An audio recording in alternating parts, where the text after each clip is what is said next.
22, 25 bolivianos la tableta. La risperidona de 3 miligramos, la tableta de 3 miligramos puede costar 11 hasta 18 bolivianos incluso. Se puede utilizar hasta 6 miligramos al día. El aripiprazol, este de 15 miligramos, puede costar 20, 18 bolivianos. Se puede utilizar hasta 45 miligramos.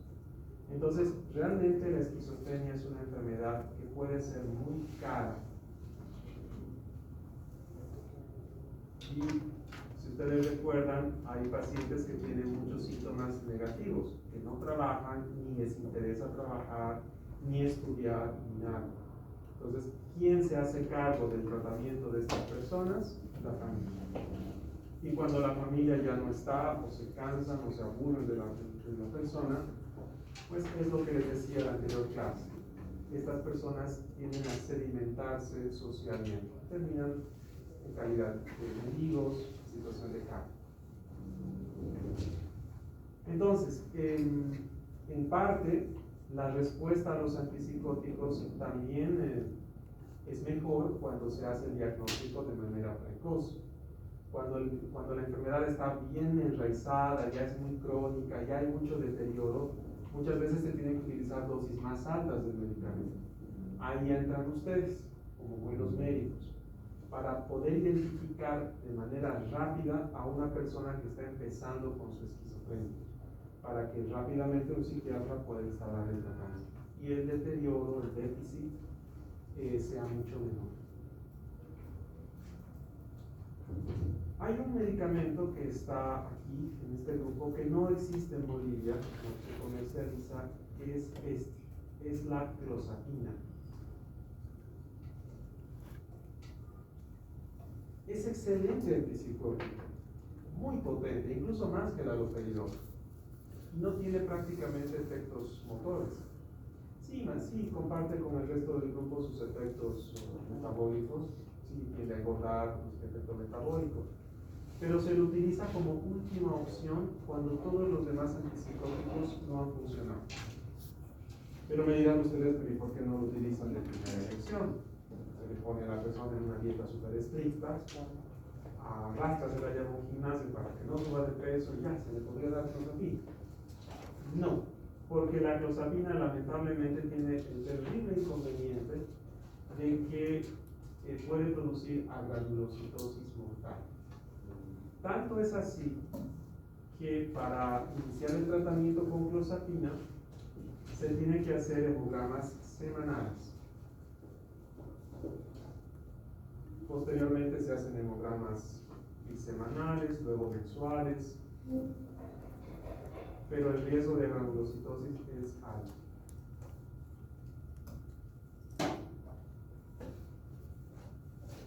Bueno, aquí tienen un ejemplo, bueno, acá tienen las dosis de tratamiento. Y la clorpromacina, bueno, no es hasta 600, hasta 1000 miligramos, hasta 1 gramo de clorpromacina. 10 tabletas de clorpromacina se pueden utilizar. Esta dosis de 50 miligramos de haloperidol, bueno, se está refiriendo acá a la de depósito, ¿no? Pero la dosis diaria ronda más o menos los 15 miligramos. El haloperidol 30, se puede utilizar incluso hasta 45, como les dije. Buenas tardes. ¿Cómo está, maestro? No, esta realmente está mal, no. No tomen en cuenta esta diapositiva, está errado. La risperidona de la dosis máxima es 6, no 20.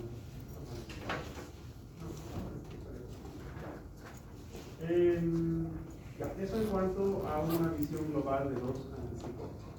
Ahora nos vamos a centrar más en los efectos secundarios.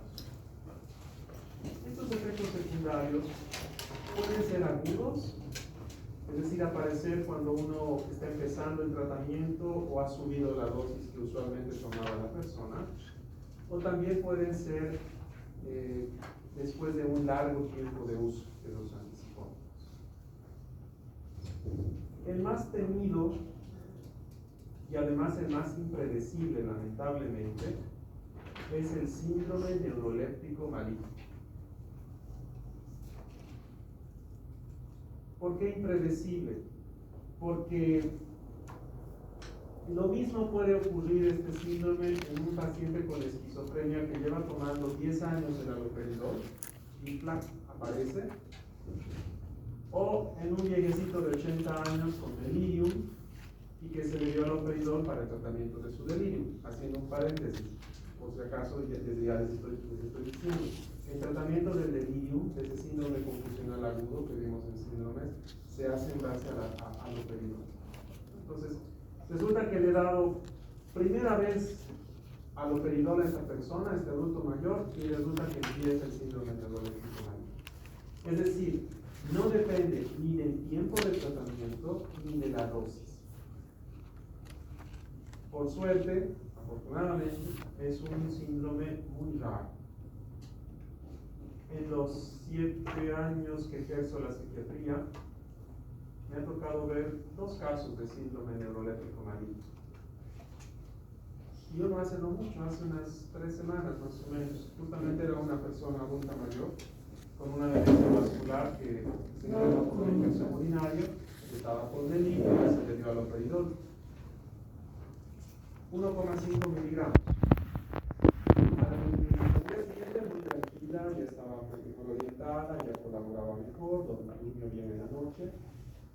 Pero al tercer día estaba demasiado tranquila. Muy callada, sí miraba y todo, pero ya no dejó de responder. La creatinina que estaba en 0,8, para el tercer día estaba en 1,1. Al cuarto día ya no hablaba, no podía deglutir, creatinina en 2,5 y empezó a hacer fiebre y leucocitosis. Pensamos, incluyo, que estaba con algún foco infeccioso. Disminuí pero el haloperidol y resulta que 2 días después llega a una creatinina de 4,2.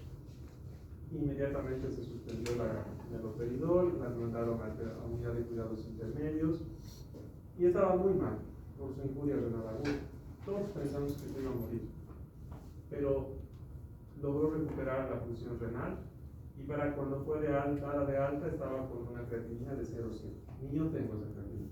Unos riñones muy buenos los diseñaron. Pero bueno, ¿qué ocurre? ¿Por qué aparece este síndrome? Parece ser que este antipsicótico, bueno, el antipsicótico que se utilice, depleta excesivamente la dopamina en el cerebro de estas personas. Ejerce demasiado bien su acción antidopaminérgica, lo que produce una rigidez muscular generalizada. Da la apariencia, cuando está bien instaurado este síndrome, de que la persona tiene tétanos. Se tornan rígidos como una tabla. Esta rigidez muscular hace que la temperatura del cuerpo aumente. La persona puede llegar a tener incluso 40, 41 grados de temperatura. Y solamente por eso la persona puede fallecer.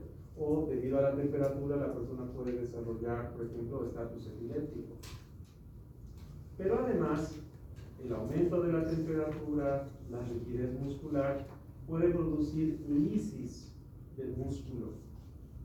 Y ustedes saben, los músculos tienen dentro creatinfosfoquinasa, ¿no es cierto? Esta creatinfosfoquinasa, liberada al torrente sanguíneo, tiene que ir a algún lado. ¿Dónde va a ir? A los riñones.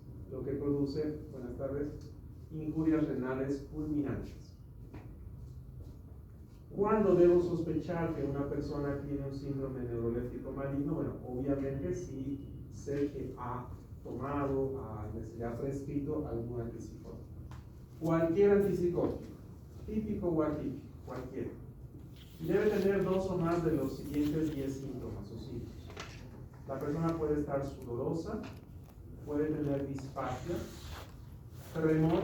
El tremor no es el temblor que conocemos, es unos movimientos mucho más amplios. Se produce cuando los músculos agonistas como antagonistas están contraídos. Puede aparecer incontinencia. Se instaura un cuadro de síndrome confusional, ya que hay alteración del nivel de conciencia. Incluso la persona puede terminar en coma. Obviamente la persona no puede hablar, no puede ni tragar ni hablar, porque los músculos fonatorios también se contracturan. Puede aparecer taquicardia. La presión arterial puede subir mucho o bajar mucho también. Puede aparecer leucocitosis. Y quizás el dato más fiable para decir si esto es un síndrome neuroléptico maligno es encontrar justamente niveles elevados de creatina fosfokinasa en el torrente sanguíneo. Tratamiento: inmediatamente derivar a esta persona a un centro de tercer nivel. Y si se está en un centro de tercer nivel, lo más probable es que esta persona termine en UTI, porque hay que paralizarle todos los músculos a esta persona. Se utiliza dantroleno. Y hay que controlar la presión arterial, y hay que dar anticonvulsivantes para que no hagan estados convulsivos. A veces incluso hay que hacer diálisis de urgencia por lo de mercurio renal aguda. Es potencialmente mortal este síndrome.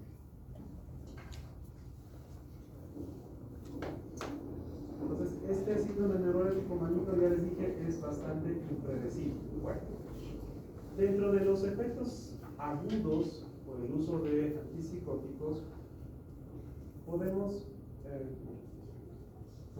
mencionar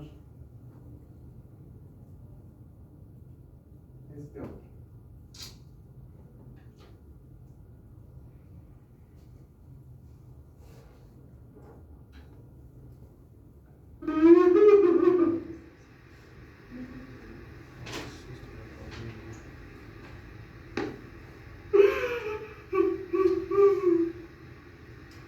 Noten la postura de esta mujer. Tiene la cabeza vuelta, no vuelta, sino en hiperextensión. Los músculos de los antebrazos están contraídos, haciendo que la mujer tenga esta posición de las manos.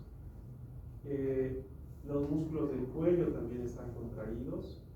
De la boca, ¿no? Le cuesta abrir la boca, debe estar con un trismus. Y obviamente las contracciones pues sí son bastante dolorosas.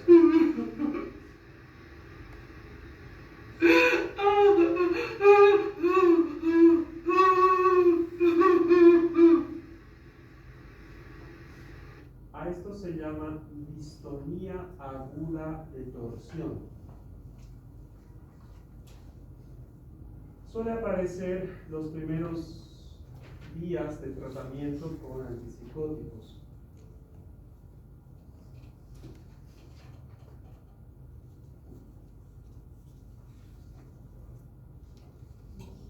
Y se caracteriza por contracciones sostenidas de algunos grupos musculares.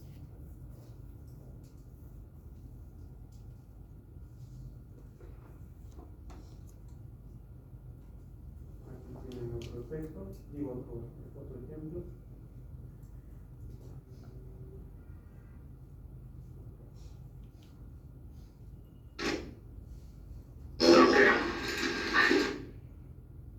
Esta persona más bien no puede cerrar la boca. La boca está abierta más bien. Y no se nota tanto acá, pero tiene una tendencia como que a los ojos se le van hacia arriba. Y le han dado una ampolla de prometacina, este antialérgico que les había mencionado, que viene con el nombre de Benadryl. No existe acá en Bolivia. Desconozco si en otros países de Chile, Argentina o Brasil existirá, pero se han puesto este medicamento.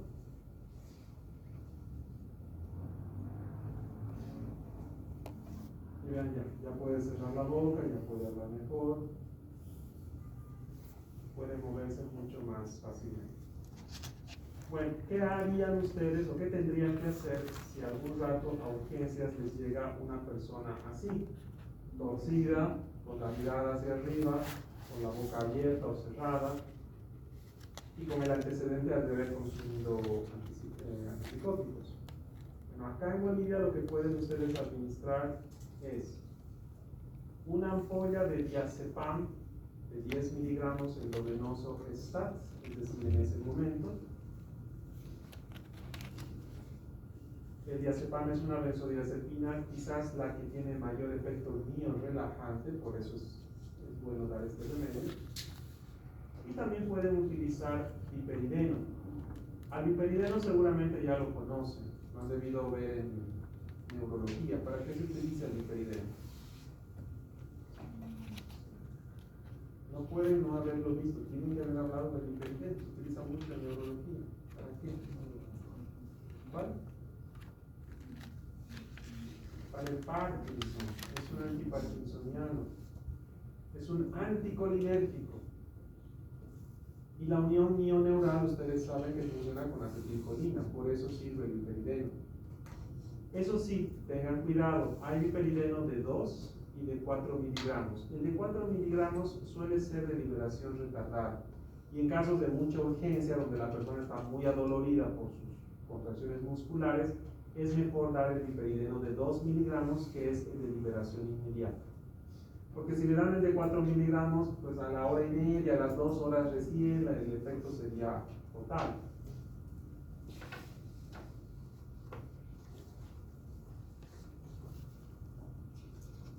A una colega le sucedió una anécdota bastante simpática en relación a este fenómeno. En el hospital psiquiátrico existe un pabellón que se llama Agudo Varones, donde están los pacientes pues, psicóticos, con discapacidad intelectual, con epilepsia, con esquizofrenia y trastorno bipolar, pero los más descompensados, ¿no? Y hay otro pabellón donde están las personas que tienen algún tipo de adicción, alcohólicos, adictos a cocaína, marihuana u otra sustancia. Entonces, un día ingresa a trabajar un enfermero nuevo y en las mañanas se recogen los medicamentos.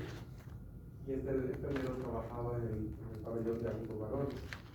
Entonces se fue con su canasta a recoger los medicamentos de farmacia, pero antes de entrar a su pabellón se fue a conversar con uno de sus compañeros que estaba trabajando en el pabellón de farmacodependientes.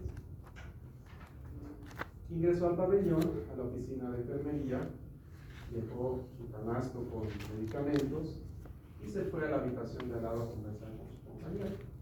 Entonces imagínense, un montón de tabletas ahí en un pabellón de adictos a fármacos en general, ¿no? Bueno, hablaron como 10 minutos, el enfermero luego agarró su canasta con todos sus medicamentos, más de 300 tabletas, y se la llevó a su pabellón. Pero al publicar a cada paciente sus medicamentos, se da cuenta de que le faltaban tabletas. Muy temeroso, muy avergonzado además, tuvo que ir a hablar con la jefa del pabellón de farmacodependientes y decirle lo que había pasado, que se habían perdido medicamentos. En ese tiempo estaba de jefa la doctora Katia Butrón. Y muy seria ella le dice, ¿no? ¿Y qué medicamentos se han perdido? Se han robado a los pedidores, dice el enfermero. Y la doctora dice, bueno, le dice, lo despachó al enfermero.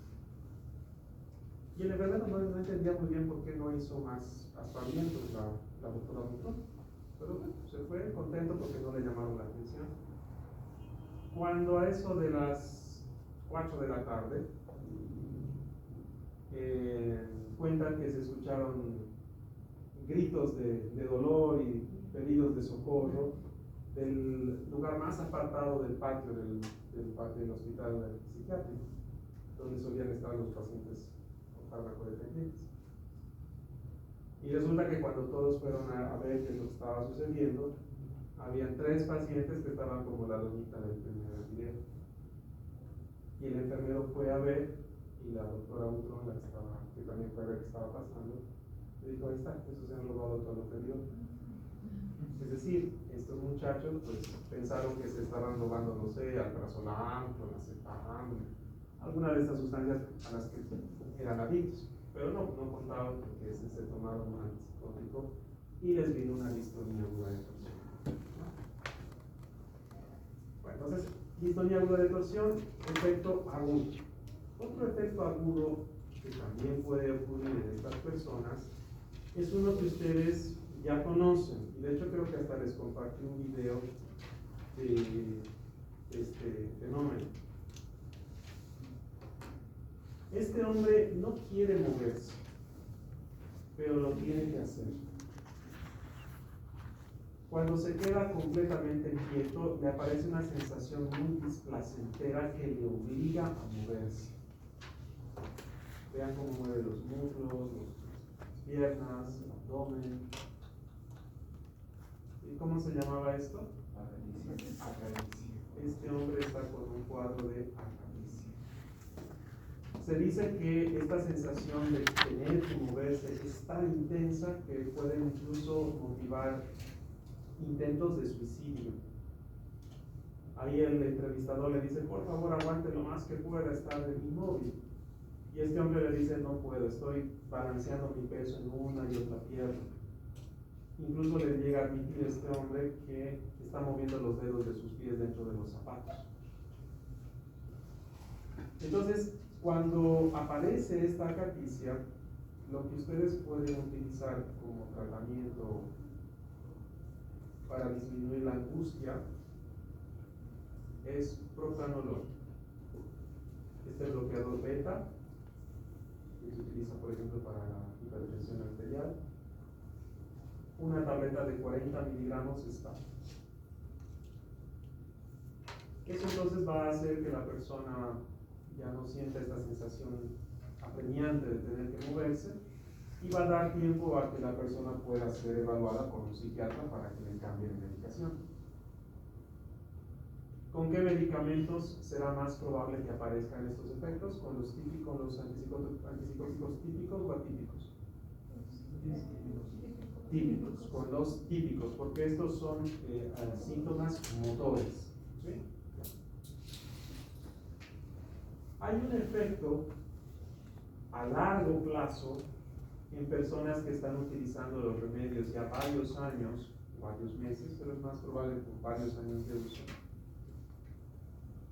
que lamentablemente es incurable, es irreversible cuando aparecen estos síntomas. Y en parte este efecto es lo que ha motivado mucho del movimiento antipsiquiátrico, en el sentido de acusar a la psiquiatría de ser una especialidad que genera más problemas que curas.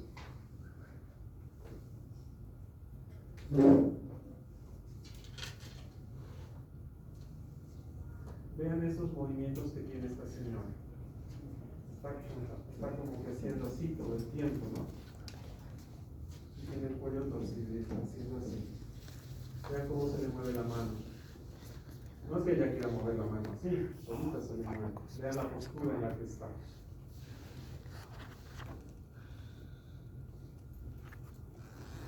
Imaginen estar así el resto de su vida. Terrible. A esto se le llama disquinesia tardía. Acá están viendo ustedes, han visto un efecto en los músculos, digamos, del tronco, de los brazos, pero también puede hacerse presente en la boca, la cara y en la boca.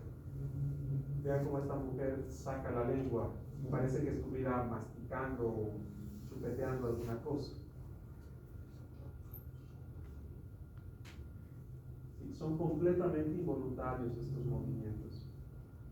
Cuando empiezan a aparecer este tipo, porque tampoco es que aparezcan así de golpe, es decir, que la persona empiece a moverse así, como están viendo en estos dos casos. Usualmente empiezan a aparecer con pequeños movimientos que nos dicen que eso va a empeorar. Si ocurre eso, rápidamente lo que tendríamos que hacer es cambiar. Si estaba utilizando antipsicóticos típicos, cambiar a la persona a un antipsicótico atípico. Si con estos igual y empeoran los movimientos disquinéticos, se podría intentar utilizar la clozapina. Y si ni así, lo último que nos quedaría es utilizar fármacos para paliar un poco los síntomas psicóticos o utilizar terapia electroconvulsiva. La respiración está dentro de los atípicos, pero ¿También puede causar? sí, todos pueden causar, pero de todos estos, la peorcita en cuestión de síntomas motores y en cuanto a elevación de prolactina es justamente la risperidona. De hecho, se dice que la risperidona a veces actúa más como típico que como atípico.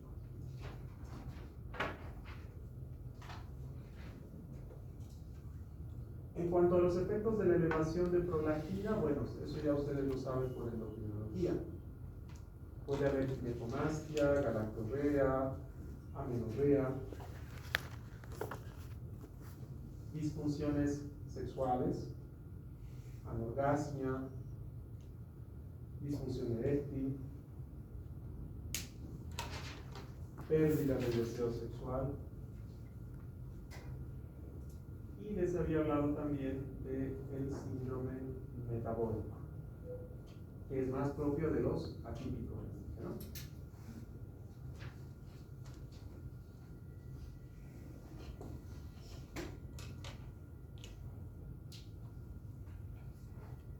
Y aquí tienen un breve resumen de los síntomas. Este es de los convencionales o también típicos.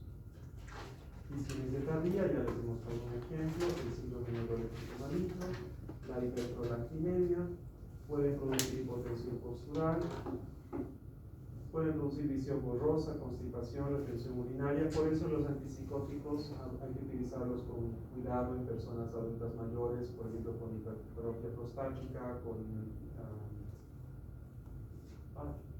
la enfermedad de los ojos, se aumenta la presión, con glaucoma. Pueden producir mucha sedación y disfunción cognitiva, especialmente la levomecobacina y la clorpromacina. En cambio, con respecto a los atípicos, en primer lugar siempre se menciona lo metabólico. Aumento de peso, tendencia al síndrome metabólico. Alargamiento del intervalo QT. Y especialmente con la clozapina, neutropenia y agranulocitosis.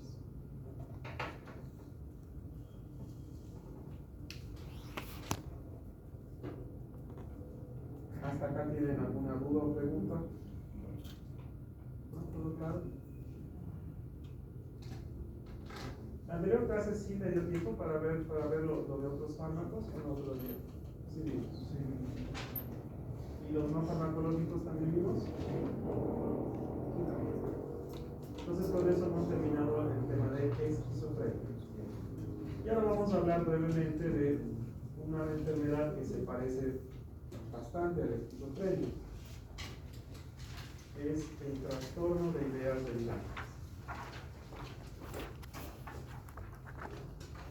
Ya con ese nombre, pues, intuirán ustedes cuál es el síntoma preponderante de este trastorno. Son las ideas delirantes. Si habíamos dicho que en la esquizofrenia hay ideas delirantes y alucinaciones, bueno, pues, en este trastorno no deberían haber alucinaciones para hacer el diagnóstico. Eso como idea principal. ¿Cuáles son los criterios diagnósticos? Primero, el criterio de tiempo. ¿Cuánto es el criterio de tiempo para hacer el diagnóstico de esquizofrenia? Un mes según la CIE-11, 6 meses según el DSM-5, ¿no? Para propósitos de materia y de examen, un mes, por en el trastorno de ideas delirantes, los síntomas, esas ideas delirantes, deben estar presentes 3 meses o más. ¿Sí? Ese es el criterio de tiempo. El otro criterio es la presencia de ideas delirantes, una o varias relacionadas. Pero ¿cuál es la característica de estas ideas delirantes? Es que no suelen ser tan increíbles, tan extrañas, tan bizarras como las ideas delirantes en la esquizofrenia. Suelen ser ideas que en ciertos contextos podrían incluso ser posibles. Por ejemplo, pueden haber ideas de persecución, ideas de grandiosidad, hipocondríacas, serotípicas, Esto está mal, no es eróticas, son erotomaníacas.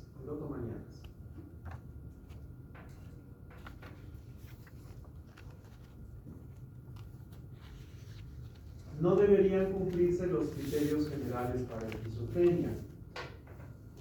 ¿Cuáles eran estos criterios? Vamos a volver a ver simplemente para recordar.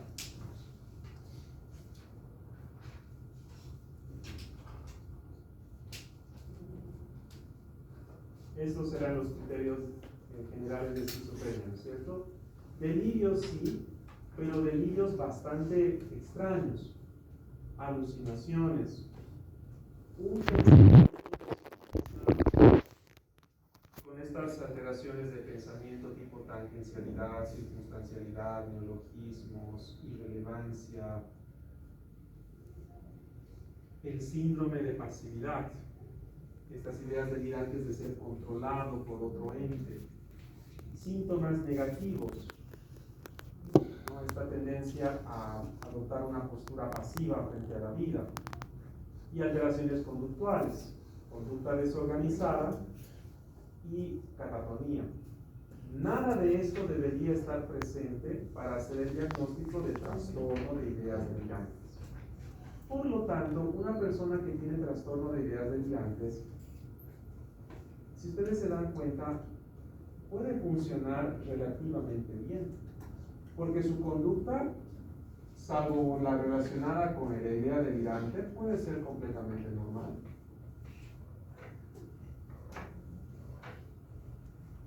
Esta persona puede seguir yendo al trabajo, puede seguir ocupándose de la casa. Obviamente, si uno menciona algún tema relacionado a su idea delirante, bueno, ahí sí saldrá, aflorará, digamos, lo extraño de sus ideas. Pero por lo demás, estas personas pueden pasar como alguien completa y absolutamente normal. Y un ejemplo bastante bueno de este trastorno lo tienen, y se los puse ahí en el documento que les compartí, en una película que se llama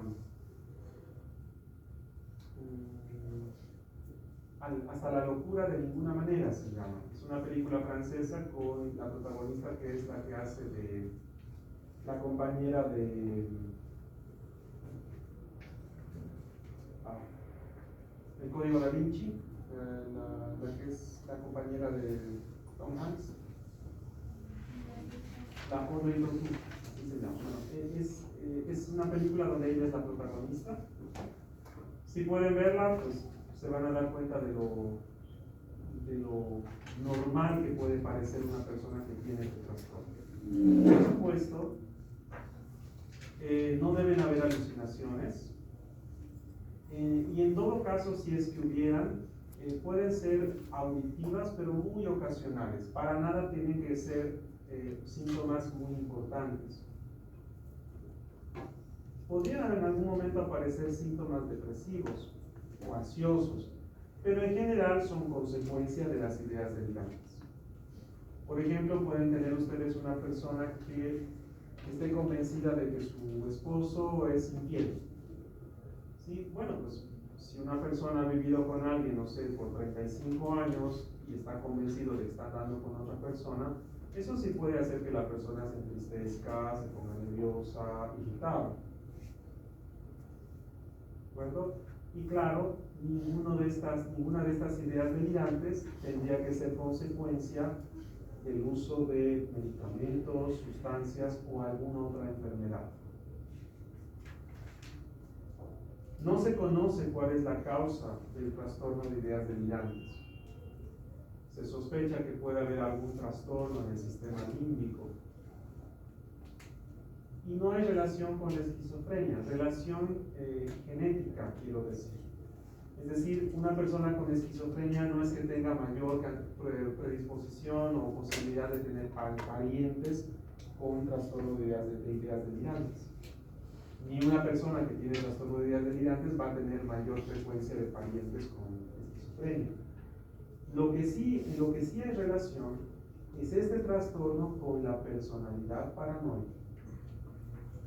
Una persona con trastorno de personalidad paranoide tiene más chances de tener familiares con trastorno de ideas delirantes, eso sí.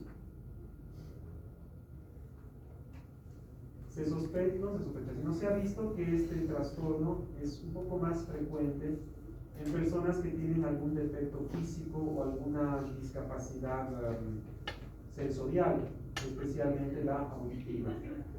Personas que se están quedando sordas, tienen mayor predisposición a este trastorno. Se sabe que este trastorno aparece en personas que han tenido problemas en la socialización temprana, es decir, niños que han sufrido abandono, rechazo, negligencia, violencia. También se ve que esto ocurre más en personas migrantes, especialmente si la persona no habla el idioma al país donde fue a vivir. Y si hablamos de edades, este trastorno suele empezar después de los 40 años. ¿A qué edad empezaba la esquizofrenia? 25 a 30 años. 25 a 35 en mujeres, buenas tardes, 15 a 25 en varones, ¿es cierto? 25 a 25. En la esquizofrenia, en varones 15 a 25, en mujeres 25 a 35, 20 a 35. En cambio, este trastorno por encima de los 40. ¿Qué tipo de ideas delirantes pueden tener estas personas? Pues ya les había mencionado, ¿no? De persecución, xenofílicas, erotomaníacas, de grandeza. Son importantes estas dos que conozcan. Son los delirios dermatozoicos y los delirios de bromosis. En el delirio dermatozoico, la persona está convencida de que su piel está infestada por parásitos. Ojo, no es que sienta los parásitos, porque eso serían alucinaciones táctiles, y recuerden que en este trastorno no deberían haber alucinaciones. Es que la persona está convencida de que hay parásitos en la piel. Y el delirio de bromosis es cuando la persona está convencida de que su olor puede resultar desagradable u ofender a los que tiene cerca.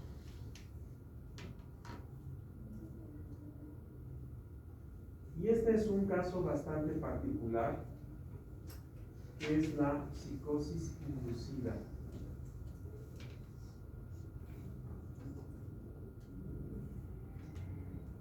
También se llama delirio compartido, locura de a dos, o locura de a tres, locura grupal.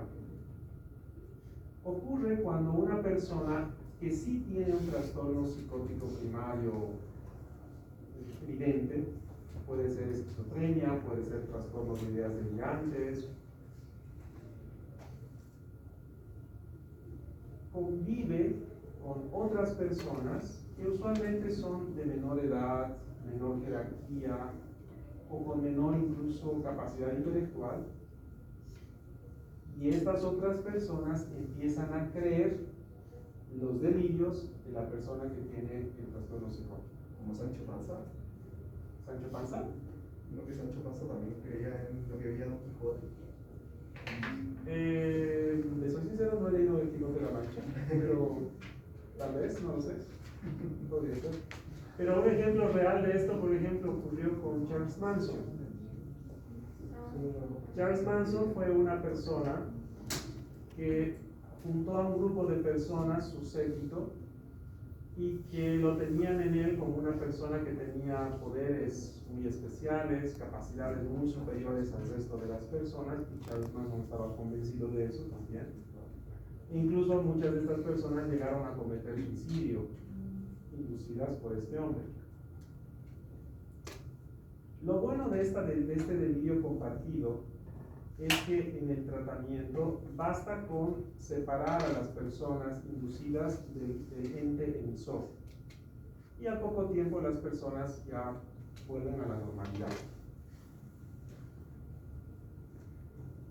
Ese es el único caso donde el tratamiento es exitoso. Pero para la persona que realmente tiene trastorno de ideas delirantes, lamentablemente el pronóstico es malo. Porque ningún psicofármaco ha mostrado utilidad. Un poco parecería ser que que es un antipsicótico típico, que no existe en Bolivia, por cierto, que es el Timocide, podría en algo mejorar los síntomas. Pero en general ninguno hace que los síntomas desaparezcan. No hay juicio de enfermedad, por lo tanto las personas no suelen tener buena adherencia a la psicoterapia. Por cierto, la psicoterapia sería el único tratamiento para estas personas. Y ni siquiera la psicoterapia está encaminada a eliminar los delirios. Básicamente la psicoterapia lo que busca es encapsularlos. Es decir, lograr que la persona sea lo más funcional posible a pesar de sus ideas delirantes.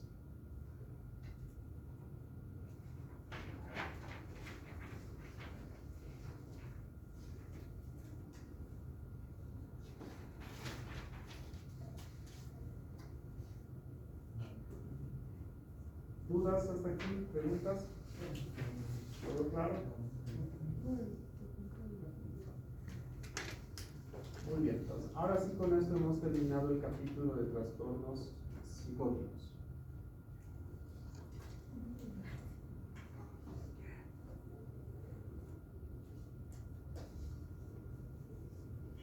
Y ahora vamos a hablar de otro grupo de trastornos, que son los trastornos afectivos. Afectivos en el sentido formal de la palabra, ¿no? Psiquiátrica de la palabra afectivo, son los trastornos cariñosos, son trastornos del estado de humor.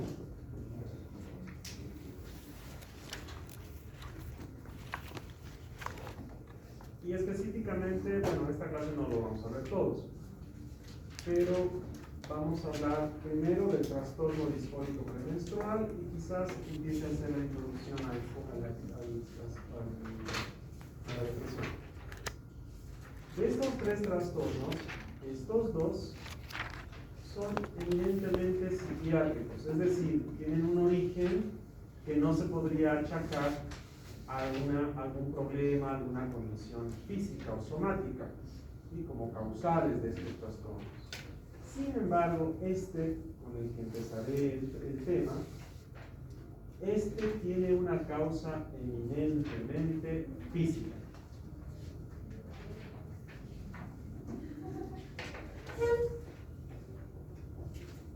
Vamos entonces por el trastorno disfórico premenstrual.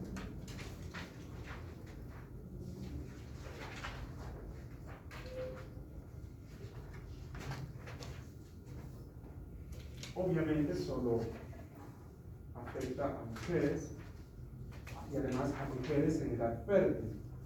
Ninguna mujer posmenopáusica tiene este trastorno.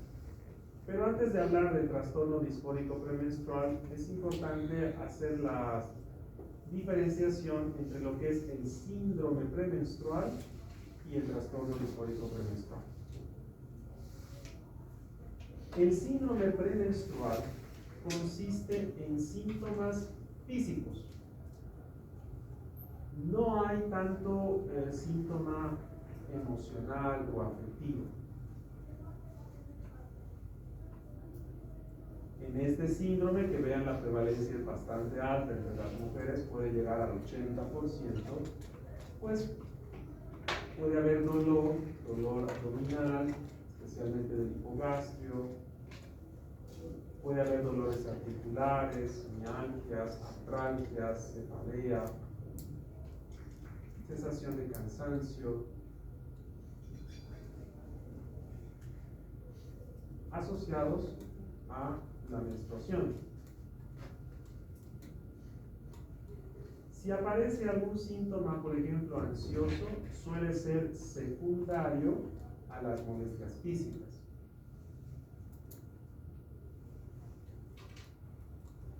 En cambio, el trastorno disfórico premenstrual tiene una prevalencia mucho más baja, vean, es del 3 al 5% la prevalencia. muchísimo menos que el síndrome premenstrual. Y lamentablemente el nombre de este trastorno está mal, o sea, porque daría a entender que la persona, en este caso la mujer, sufriría de disforia. ¿Recuerdan lo que significaba disforia? Aquí cuando decimos que alguien está disfórico, un estado de descontento, de casi irritabilidad, ¿no es cierto? Y no es solo eso lo que experimentan las mujeres que tienen trastorno disfórico premenstrual. Es como que el nombre ha quedado muy corto, muy pequeñito para todos los síntomas emocionales que sufren estas personas que tienen este trastorno.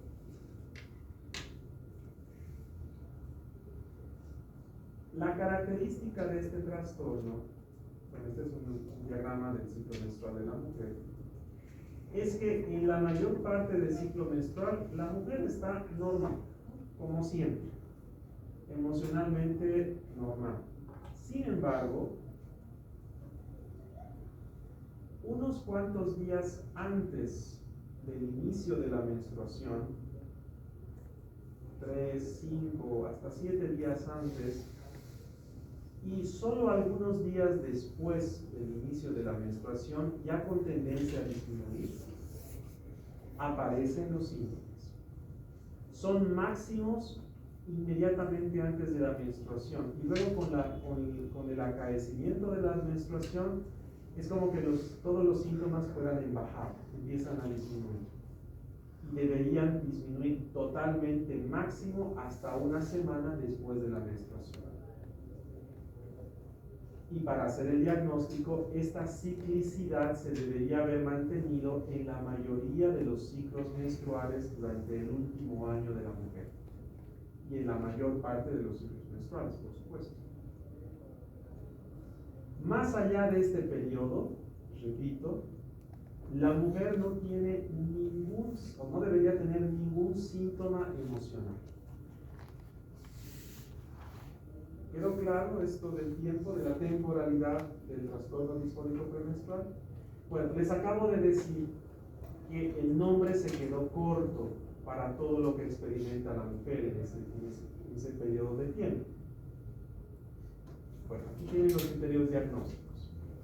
Para hacer el diagnóstico, en ese tiempo deberían existir por lo menos 5 del grupo de síntomas que voy a mencionar, siendo por lo menos uno de los amarillos y uno de los rosados. ¿Cuáles son estos síntomas? Empecemos. 1. Labilidad afectiva intensa. Les mandé una tarea, y creo que vimos con ustedes ese video. ¿Se acuerdan de la Ana María, la trans femenina? Les dije, no, este es un ejemplo de la habilidad emocional. Bueno, ese tipo de reacciones, de cambios emocionales bruscos, puede tener una mujer en esos días. 2. Irritabilidad intensa. Estímulos, situaciones, contextos que normalmente no fastidian, no irritan a la mujer, en esos días sí, mucho. 3. Estado de ánimo intensamente deprimido. No estoy diciendo que se deprima la mujer, porque la depresión tiene otros criterios diagnósticos. Es ánimo deprimido, ¿sí? Sentimientos de desesperanza o ideas de autodesprecio. 4. Ansiedad, tensión o sensación de estar excitada. No es la excitación sexual, es la excitación de estar como que al límite, como que en cualquier momento la mujer podría explotar o tener los nervios de punta. Se dan cuenta, va más allá de solamente disforia. Por eso les decía que el nombre quedó cortito para los síntomas que la mujer puede llegar a experimentar. Entonces, de estos 4, por lo menos uno tendría que estar presente. ¿Cuáles son los otros síntomas? Disminución del interés por actividades habituales, es decir, abulia. Podría ser, por ejemplo, que a la mujer le encantara, no sé, ir al gimnasio y practicar zumba o hacer aparatos o practicar, no sé, taekwondo, lo que fuere. Pero en esos días no le da ganas. Prefiere estar nomás en la casa y no ir, no hacer eso que tanto le gustaba en otros días. Otro, 2. Dificultad subjetiva en la concentración. Es como que la mujer siente que no puede, por ejemplo, memorizar cosas del momento. Puede instaurarse también amnesia anterógrada. 3. Letargo, fatigabilidad fácil o intensa falta de energía. 4. Cambio importante del apetito. Puede haber avidez por algunos alimentos específicos. Es un poco relativamente común que aparezca una avidez por las cosas dulces. 5. Hipersomnia o insomnio, cualquiera de los dos. 6. Sensación de agobio o descontrol.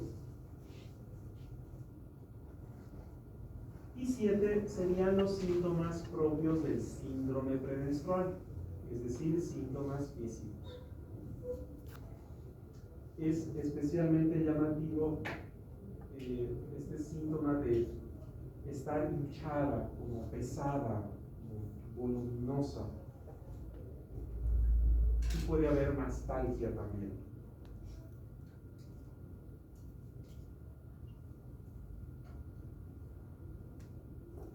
Y claro, la presencia de estos síntomas debería producir un malestar clínicamente significativo en todo nivel, laboral, académico, familiar. ¿Quedó claro? ¿Sí? Causa de este síndrome ya les había dicho. Pues a la mujer que tiene este trastorno, la lotería genética pues le dio una mala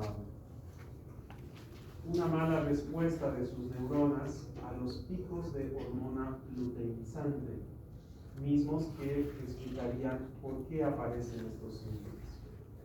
Entonces aquí no hay nada psicológico, muchachos. No es que la mujer tuvo traumas en la infancia o que tenga problemas internos, no, nada de eso. Es algo de origen puramente físico. Incluso a veces también puede ser hereditario. Es decir, si la madre tuvo un trastorno disfórico premenstrual, pues las hijas tienen un poco más de riesgo de también desarrollar este trastorno. No se ha encontrado relación ni para bien ni para mal con el uso de anticonceptivos, por cierto. O sea, ni mejoran ni empeoran el trastorno disfórico premenstrual. Sí se ha visto que con cada embarazo el trastorno empeora. Es decir, si tras tener el primer hijo los síntomas eran, moderados, con el segundo embarazo podrían ser más intensos y con el tercero mucho más todavía. Y los síntomas estarán presentes toda la vida reproductiva que tenga la mujer, la vida fértil de la mujer, es decir, hasta la menopausia. ¿Cuál es el tratamiento? A estos ya los conocen ustedes. Antidepresivos, inhibidores selectivos de la recaptación de serotonina. Hay dos maneras de hacer el tratamiento. Una es de manera continua, es decir, la mujer tendría que tomar estos remedios el resto de su vida fértil. Si empezó el tratamiento, no sé, a los 24 años, hasta los 48, 49, que ya le venga la menopausia, hasta esa edad tendría que tomar estos remedios, todos los días. Y hay otra modalidad que también puede ser útil, e igual de efectiva, que es tomar los remedios 14 días antes de la menstruación. Viene la menstruación y se suspende. y luego reiniciar 14 días antes de la menstruación. También se puede hacer así el tratamiento.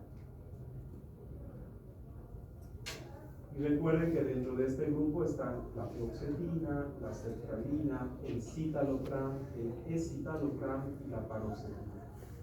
¿Por qué la paroxetina está aquí con un asterisco? Porque parecería ser que la paroxetina, por tener un perfil un poco más tranquilizante, sería como que tuviera una mayor efectividad en el control de los síntomas ansiosos, de irritabilidad de este trastorno. Pero en general cualquiera de este grupo es útil. Doctor, y en mujeres que tienen la menstruación irregular, ¿se podría usar otro tipo de método para la Tendría que ser el continuo, es decir, como no se va a poder calcular bien cuándo empezar, cuándo suspender, mejor continuo, desde todo el tiempo, todos los días hasta la menopausia. Recuerden que como parte de los criterios diagnósticos estaban estos síntomas físicos, ¿no es cierto? Mialgias, artralgias, etcétera, etcétera. Bueno, para eso se puede utilizar AINES, ibuprofeno, diclofenaco, ketorolaco, naproxeno. Y para esa retención de líquidos, para la mastalgia, que también pueden experimentar, se puede utilizar espironolactona durante la fase lútea, 100 miligramos, ¿no? Todos los días. Y si realmente la irritabilidad es muy intensa, si produce discusiones, peleas, problemas pues, de interacción con otras personas muy evidentes, también se puede utilizar el alprazolam. ¿Sí? Acá no debería haber este temor de, ay, se va a volver adicta a la mujer, es mucho lo que se está utilizando. No, recuerden que el alprazolam se tendría que utilizar este tiempo y después ya no es necesario. Entonces, no tendría por qué despertar tanto temor el utilizar este remedio. Ahora, el alprazolam se puede utilizar entre 0,25 y 0,5 miligramos cada 12 horas.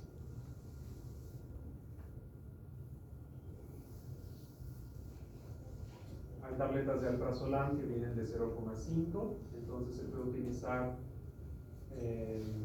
media tableta cada 12 o una tableta cada 12. En general, la mayor parte de las personas, de las mujeres y de los hombres que utilizan alprazolam, con 0,25 en la noche y 0,125 a 0,5 miligramos, es decir, de la tableta de 0,5 se puede utilizar cuarta tableta cada 12 horas, o media tableta cada 12 horas, o una tableta cada 12 horas. Y la mayor parte de las personas responden bien a una dosificación de un cuarto de tableta en la mañana, 0,125, y media tableta en la noche, 0,25. Pero ahí ya se puede, de acuerdo a la persona, ir subiendo o bajando las dosis.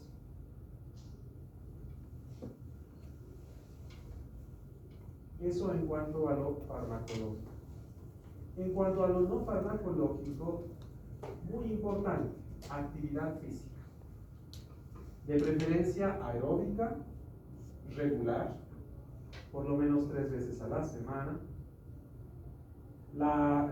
El motivo, la causa de que la actividad física pueda mejorar los síntomas de este trastorno se basa en gran parte en la liberación de endorfinas, que son los tranquilizantes que el propio cerebro produce justamente con el estímulo de la actividad física. También se ha visto que los suplementos de vitamina E y vitamina B6 pueden mejorar los síntomas. Entonces, alimentos que tienen mayor contenido de vitamina E, como los que tienen ahí, pues deberían ser aumentados en la dieta regular. Bueno, hay algunos que, pueden ser bastante prohibitivos por el costo. Bueno, ¿quién se va a comprar ostras para comer todos los días, no? Pero, por ejemplo, semillas de girasol, kiwis, quinoa, espinacas, estas son cosas que sí se pueden agregar en la dieta. En cuanto a la vitamina B6, Pues, sí, no, el salmón, bueno, no, pero digamos lentejas, semillas de girasol, maíz, plátanos, esto sí se puede. O también los suplementos vitamínicos, ¿no?, que vienen del terrestre, también pueden ser útiles. Muy importante, la psicoeducación. Especialmente la desculpabilización. Lamentablemente las mujeres que tienen este trastorno suelen ser muchas veces caricaturizadas, incluso hasta ridiculizadas o estigmatizadas por tener estos cambios bruscos de su estado de humor. Las tratan de bipolares, de que tienen personalidad límite, de exageradas, de extremistas. Pero, repito, esto no es algo que dependa de la buena o mala voluntad que tenga la mujer. Este es un problema ocasionado por un desbalance hormonal que está produciendo cambios en el sistema nervioso central de la mujer. Y eso es algo que deben explicar tanto a la paciente y ojalá también a la pareja o familia. Buena cosa, por ejemplo, es que ustedes expliquen que en esos días la mujer pueda, por ejemplo, evitar tomar decisiones que tengan repercusiones a largo plazo. Porque, como se dice coloquialmente, no es bueno pues tomar decisiones en cabeza caliente, ¿no es cierto? O sea, cabeza caliente en el sentido de que las emociones están a flor de piel. En ese estado emocional, cualquier decisión a largo plazo puede producir efectos negativos a largo plazo. No sé, que la mujer en ese momento diga, ya nos divorciamos, o me voy de la casa, o renuncio a mi trabajo. No. Ahí habría que indicar a la persona que se abstenga de tomar ese tipo de decisiones. Y lo mismo a la pareja o a la familia, ¿no? Que en esos días eviten, que aprendan a identificar qué estímulos, qué contextos favorezcan a que aparezca irritabilidad. Es decir, que se trata de evitar. Y también explicar el tratamiento farmacológico, ¿no? Muchas veces la familia o la misma paciente dice, pero ¿cómo voy a tomar todos esos años fluoxetina o este antidepresivo? ¿Será que me voy a volver adicta? Y ustedes explican que no, de ninguna manera los antidepresivos producen adicción. Y si acaso va a ser necesario combinar con alprazolam, que tampoco tomar alprazolam por unos cuantos días y a esas dosis va a producir adicción. ¿Quedó claro? ¿Sí?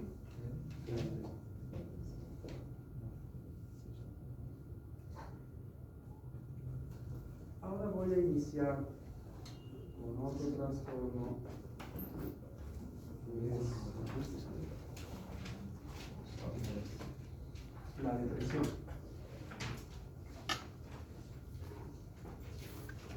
Escuchar hablar de depresión es algo relativamente común.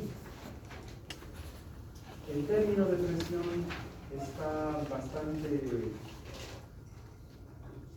utilizado en todas las personas, ¿no? Alguien, por ejemplo, no sé, le llaman la atención en el trabajo y dicen, ay, estoy deprimido, me han tratado mal en el trabajo.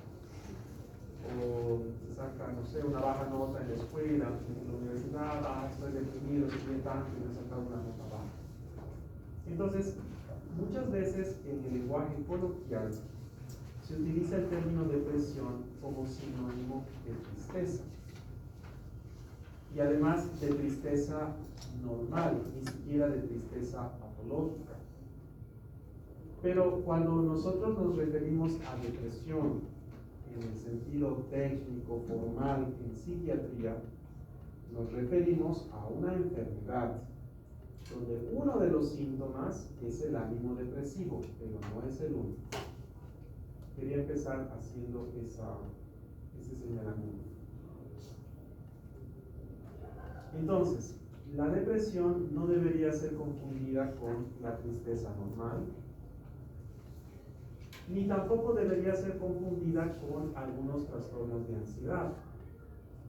Hemos visto en el cuarto capítulo de la materia como por ejemplo un despido, acoso escolar, una ruptura sentimental, el fallecimiento de un ser querido o alguna desgracia que esté atravesando la persona pueden producir síntomas de ansiedad y tristeza.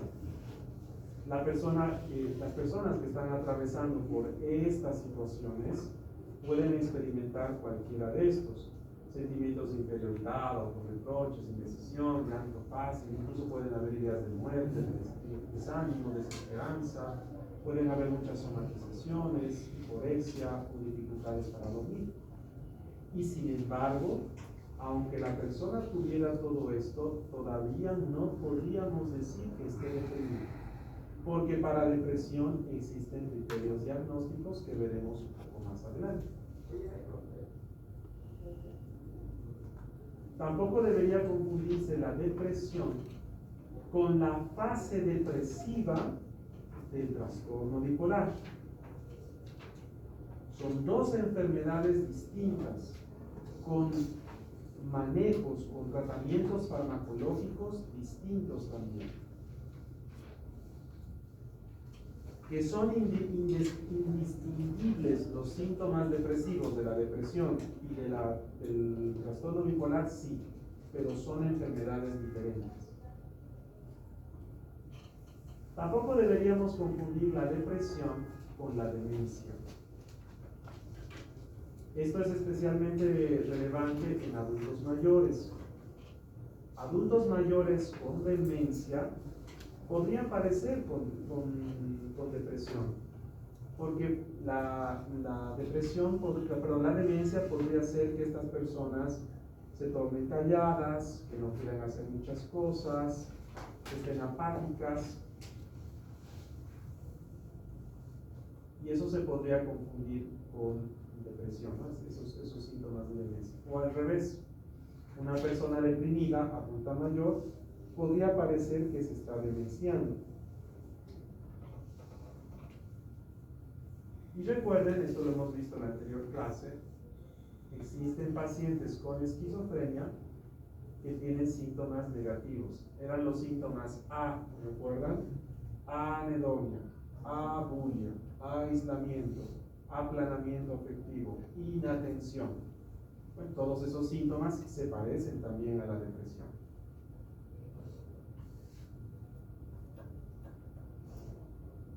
Entonces, ¿cuáles son entonces los criterios de un episodio depresivo? Para hacer el diagnóstico deberían cumplirse 5 de los criterios que están aquí, pero forzosamente uno de esos 5 debería ser uno de estos. Y esos síntomas deberían estar presentes por lo menos 2 semanas.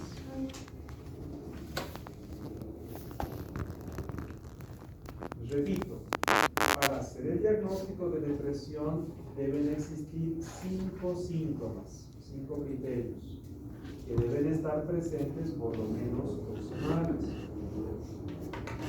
De esos 5, forzosamente, uno de ellos tiene que ser o humor depresivo o pérdida de interés.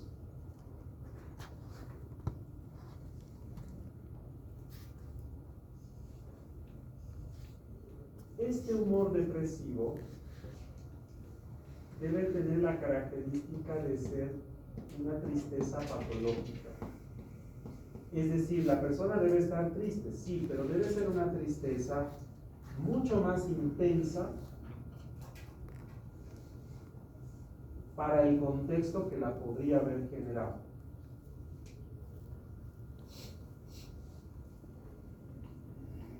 Y el otro es la abulia. La persona pierde el interés por cosas que antes sí le gustaban hacer. Jugar fútbol, ver una novela, leer, salir con los amigos, ir al campo a excursión, pasar tiempo con sus mascotas o visitar a la familia. Si la persona de repente ya todo eso le resulta aburrido, ya no las quiere hacer, entonces eso es compatible con abulia. Pero ya les dije, la depresión no solamente es esto, tiene que haber además otros síntomas. Se habla de síntomas conductuales o cognitivos. La persona debe tener poca capacidad para concentrarse o para sostener la atención. La persona se distrae fácilmente, no puede concentrarse.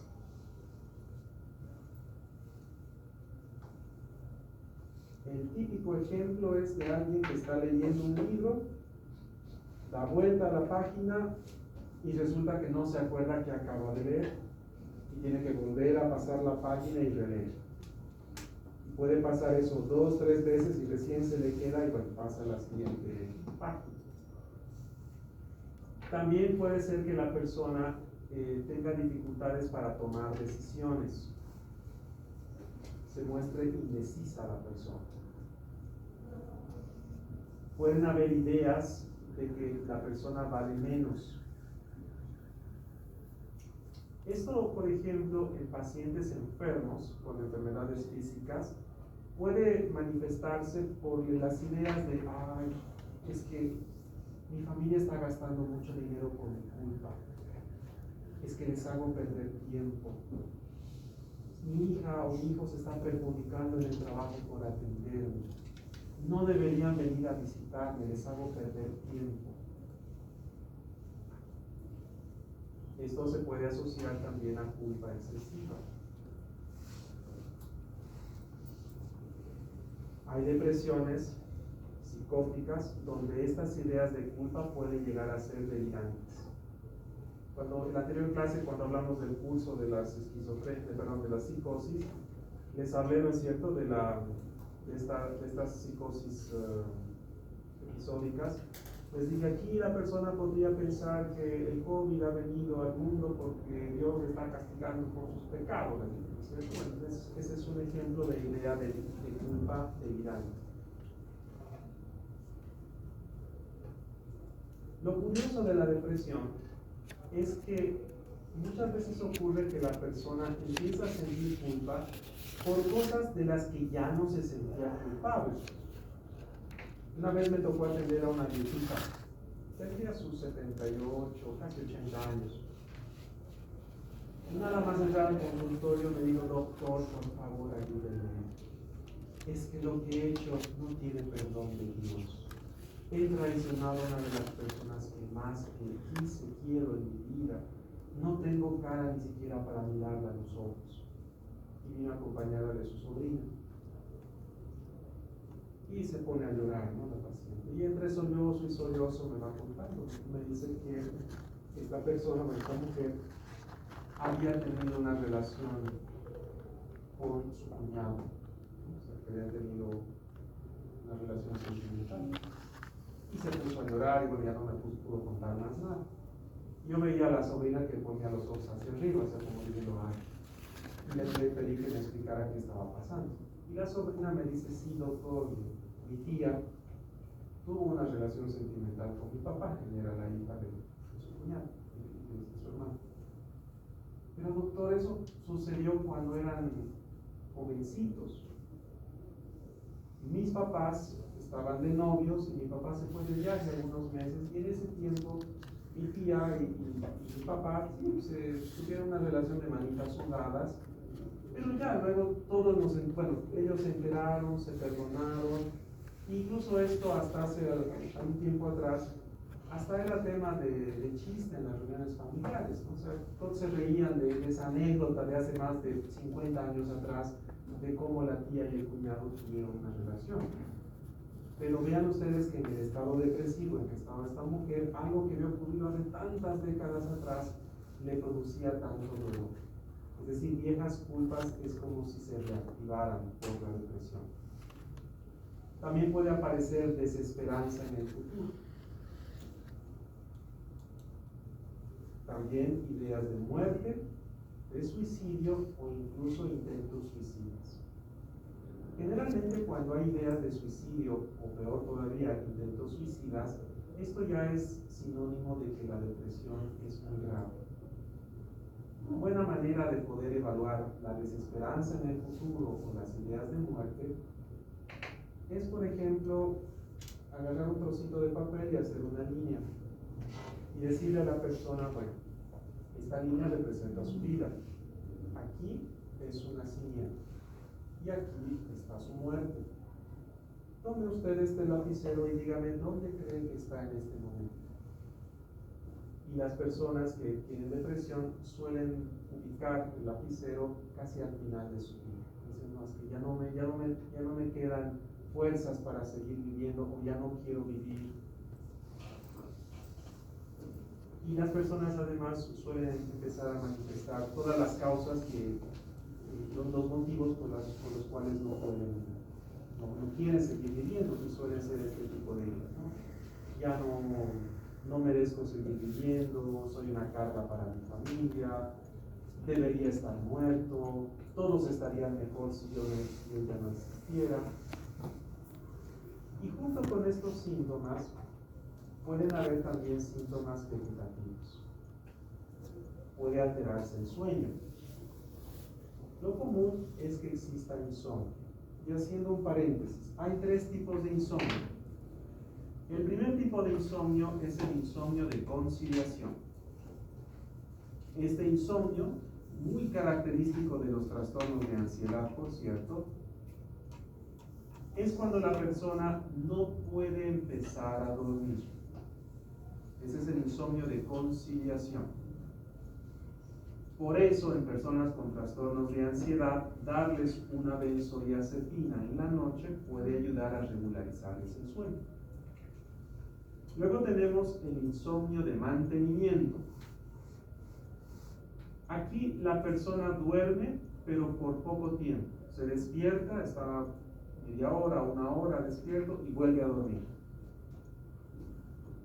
Unos minutos, unas horas y luego vuelve a despertar. Es decir, es un sueño fragmentado, donde a lo largo de la noche la persona despierta varias veces. Este no es distintivo ni de los trastornos de ansiedad ni de depresión. Puede estar en cualquiera de los 2 trastornos. Y finalmente tenemos el insomnio terminal. En este, la persona despierta varias horas antes de lo que normalmente despertaba.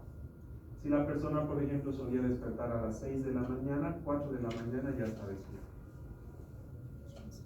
Ese es muy típico de los cuadros depresivos. No les estoy diciendo que no puede haber insomnio de conciliación o de mantenimiento, pero es más común de encontrar ese insomnio terminal en la depresión.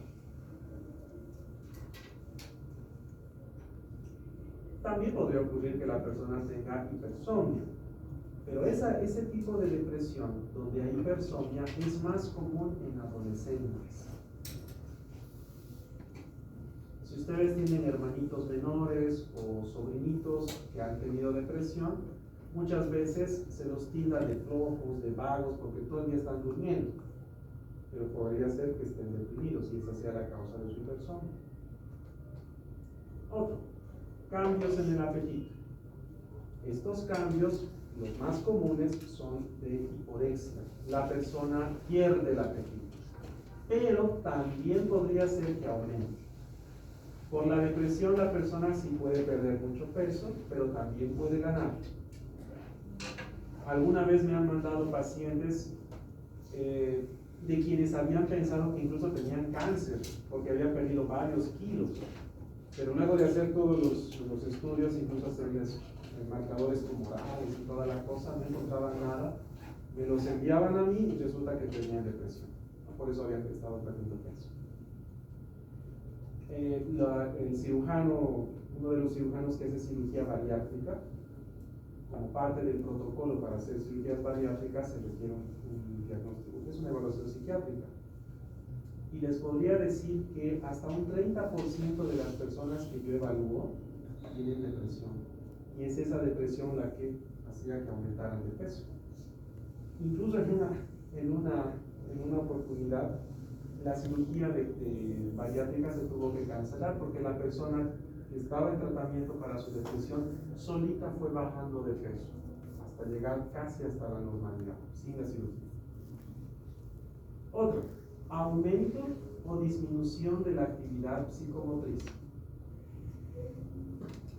Una persona deprimida suele ser alguien que no quiere hacer nada, ¿no? Pues está en la casa, encerrada, echada, sentada. Pero a veces ocurre que la depresión se asocia a síntomas ansiosos. Y en estos casos, más bien la persona parece hiperactiva, quiere hacer una y otra cosa, porque es la única manera en la que puede desfogar su ansiedad. Y otro es la menor energía o la mayor fatigabilidad. La persona se siente cansada todo el tiempo. Cosas que antes hacía rápido, fácilmente, ahora le cuesta mucho hacer.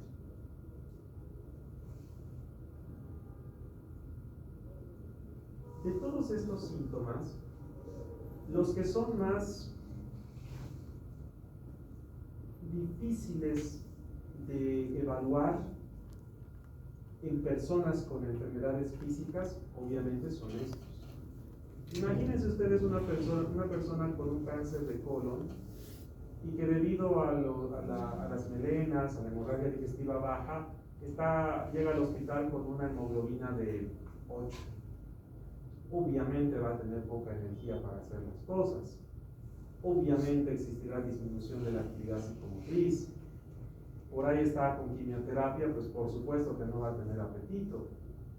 Y con sus sueros, con un paciente que ronca al lado, con las enfermeras entrando desde las 4 de la mañana a tomar signos vitales, obviamente no va a dormir. Entonces, para hacer el diagnóstico de depresión en pacientes con enfermedades físicas, más bien tenemos que prestarle mayor atención a estos síntomas. ¿Quedó claro?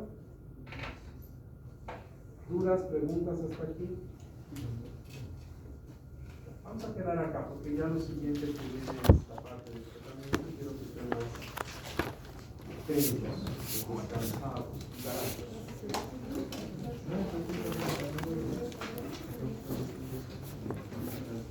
Muy bien, que les vaya bien, nos vemos el siguiente martes.